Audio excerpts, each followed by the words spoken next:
Hello, party people. This is week 2, day 7, so the end of the second week of practicing yoga on YouTube and teaching myself how to flow, essentially. I've learned some things about videoing, aka not using the selfie camera on my iPhone, and I also got really cheap mics from Walmart, and I'm learning how to use those and make sure sound doesn't blow out and things like that. So big week of learning. I had a couple health hiccups this week, so I only got, including today, I will have practiced this exact flow 4 out of the 7 days. Still good, still giving credit. Yeah, I think I'm gonna stick to low back and hip flexibility next week, probably with a similar flow, maybe with a little bit more yin. So it's more deeper stretches for longer periods of times, focusing on the hips. I'll have to spend a little bit of time finding a specific video for that, but it will probably be similar next week, as I didn't get a chance to really practice this one every day. Thanks for being here, and let's get into it.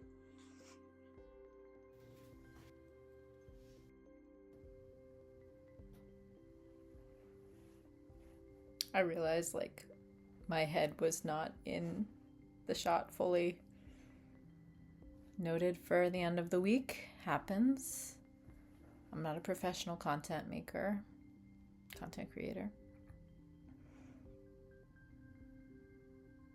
I feel like my hump, this is the intro pose to the practice. I feel like my hump in the back is a little bit there, which is not great.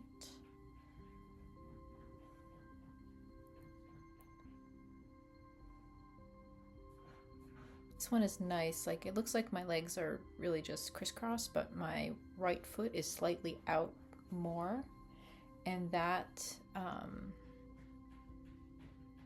gives a nice stretch in the right hip.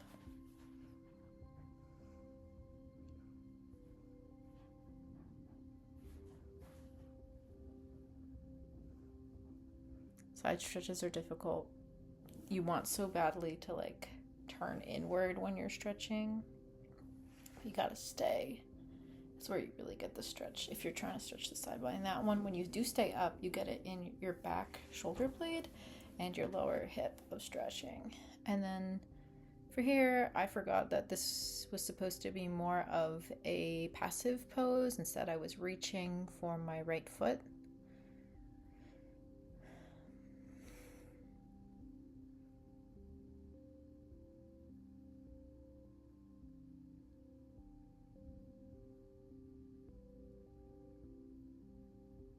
I think it feels good though when you haven't moved or haven't practiced that day.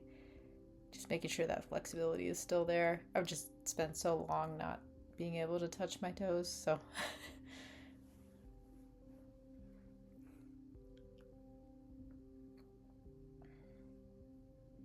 This is a deer pose, and this one is instantaneously felt in the inside of the hips. I think I mark it with my hand when I roll back. Yeah, it's right there on that inner hip flexor. And the instructor says that the inner hip flexor is something that doesn't get touched on a lot in a normal vinyasa, so it's important to spend time there, which is interesting. You stretch a lot of your hips and back, but maybe this inner hip flexor is harder to incorporate into a general flow. And I can tell when it happens, it's not just right on the top of my hip do I feel the stretch. I feel it around the band of my hip, almost essentially where my hip is meeting my, where my hip bone is meeting my leg. So it feels like I should be doing that all the time, especially if I'm working on hip and lower back flexibility. So it's just a reclined pigeon pose. Rolling out the ankles a little bit.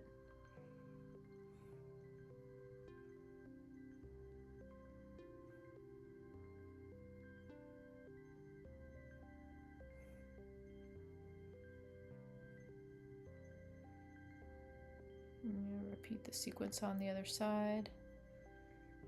Sitting cross-legged with the other leg in front, and it's inched out just a little bit, so you feel that stretch in the left hip this time. It is nice where I feel like I can finally relax The more you practice it, the easier it is to arrive, I would say.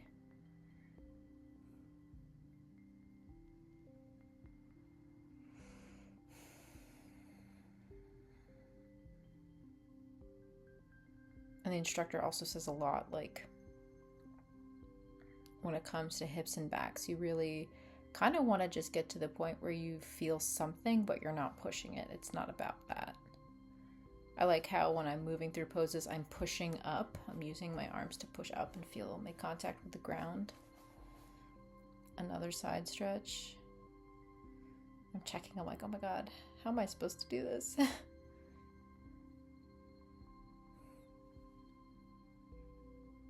This one I did make more passive. I went back to,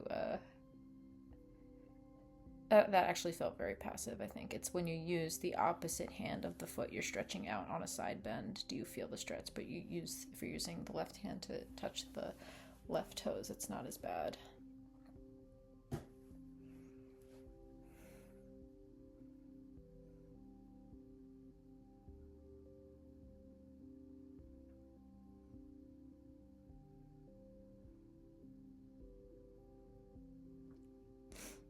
And your pose on the other side. So you feel it right on that hip flexor.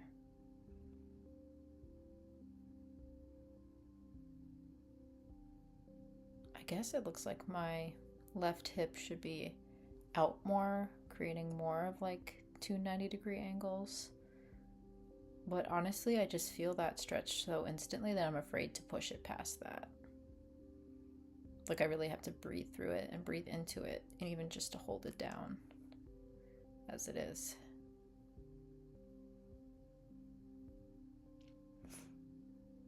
Reclined pigeon. Moving off a hair. Reclined pigeon on the other side.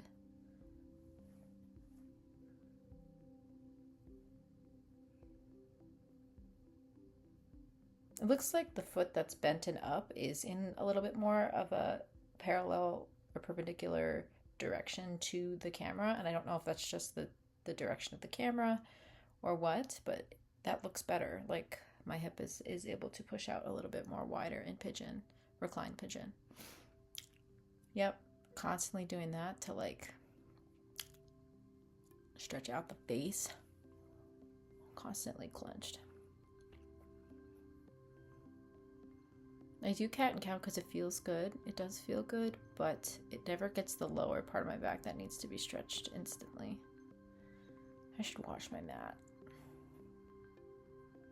The first down dog. That looks good. And in this one, it's like a wider down dog, so I had to like move my feet to the edges of the mat and move my hands to the edge of the mat. Sit, bend, and you're gonna lift one leg up into it. That stuff hurts so bad. To keep the leg that's on the ground straight, it hurts so bad.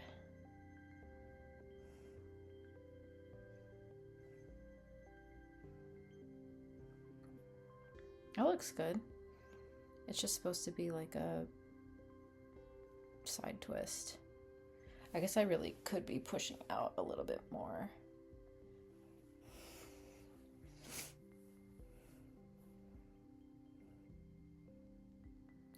And that one was good too. I made sure, which I learned from last week in this pose. Pyramid pose. Yeah, I think this is a pyramid pose.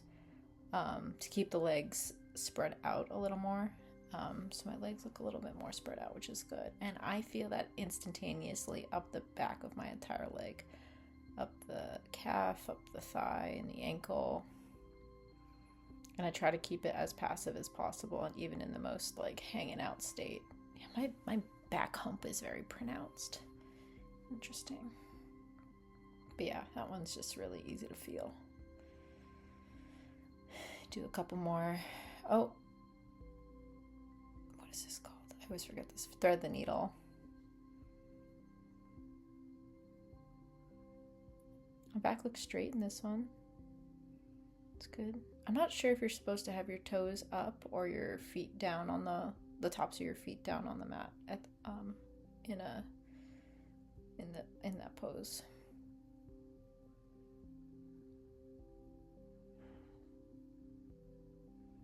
Okay, let's do it on the other side. Three-legged dog. Ouchie ouchie, so hard to do. Open up that hip. Okay, into the side. Twist.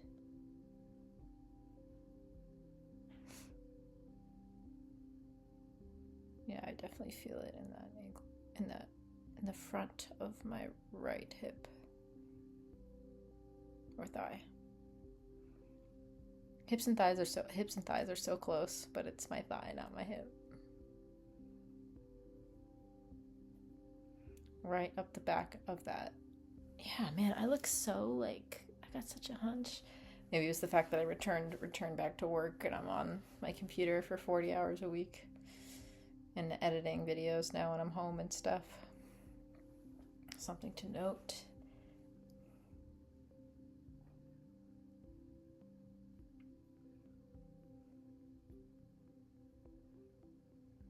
Yeah, pyramid pose looking better. Okay, thread the needle on the other side.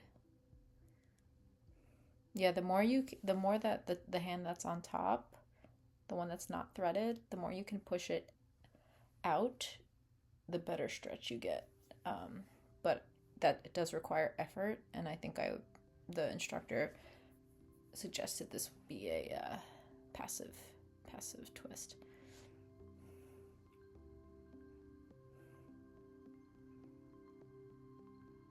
Love, love, love a wild-legged child's pose.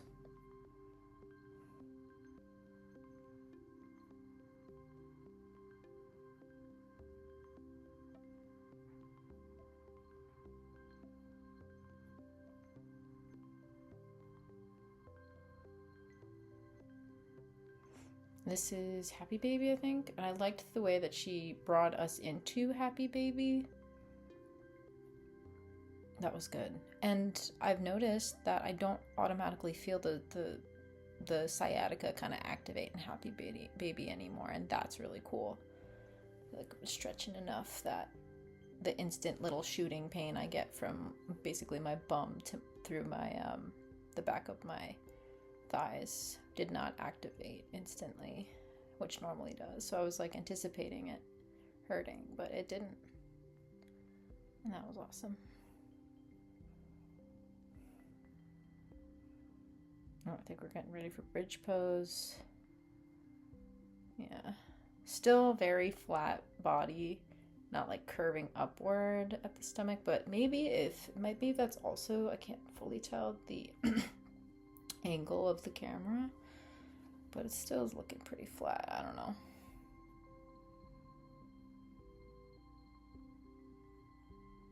Right.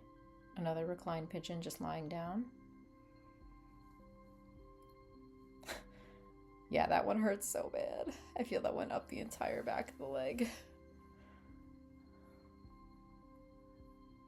Definitely made a funny face there. I was looking to see if she had her feet flexed in that, and she did not. So that's, feet are not supposed to be flexed. And I finally understood the pretzel twist at this point. That one feels awesome, but that one hurts. Oh yeah. Right in the back of that left thigh is crazy. And then you do this nice pretzel twist. Oh, that feels so good.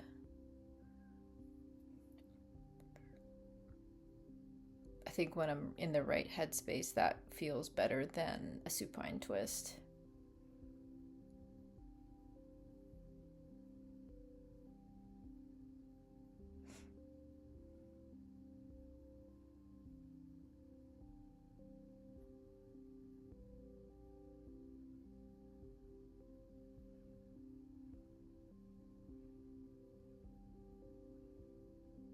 Okay, another bridge in between.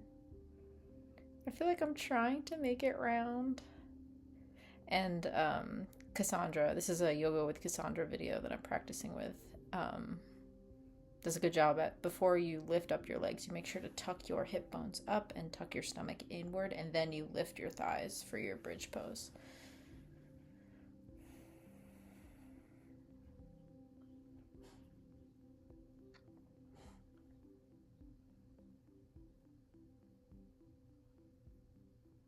difficult. My leg's not even fully straight. It's still the leg that's up. My right leg is still not even fully straight. Into that pretzel. Ouchie, ouchie. I think you can you can kind of learn to breathe into some of the pain that you feel, or some of the deep stretching that you feel when it's not like a sharp. I think sharp pains are bad. When it's like a stretch pain, it's something to like kind of notice and breathe into when you can. And breathing into it actually helps it lessen and helps it release.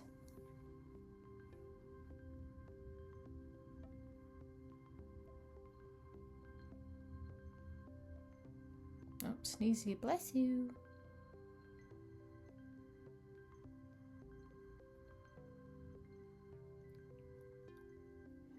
I'm clenching my jaw just watching. Why am I like this?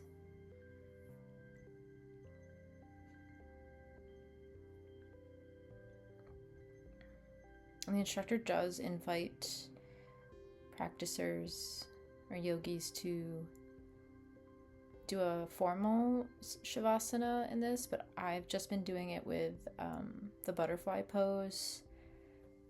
I don't know. That pose really helps me release like less stretching, more emotions in the hips.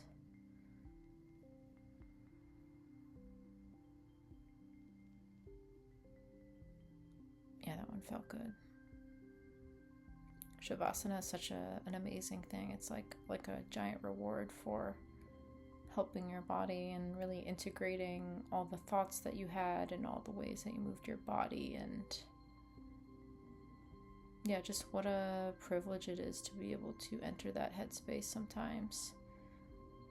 Little head shake, you know. Emotions, feelings coming out. Time to wake up the body, move your legs back and forth, wiggle your hands and feet. Turn to one side. Push up off the ground. I did that so much in that practice. That's awesome. All right, say your thank yous. I don't think too many emotions came up during this one.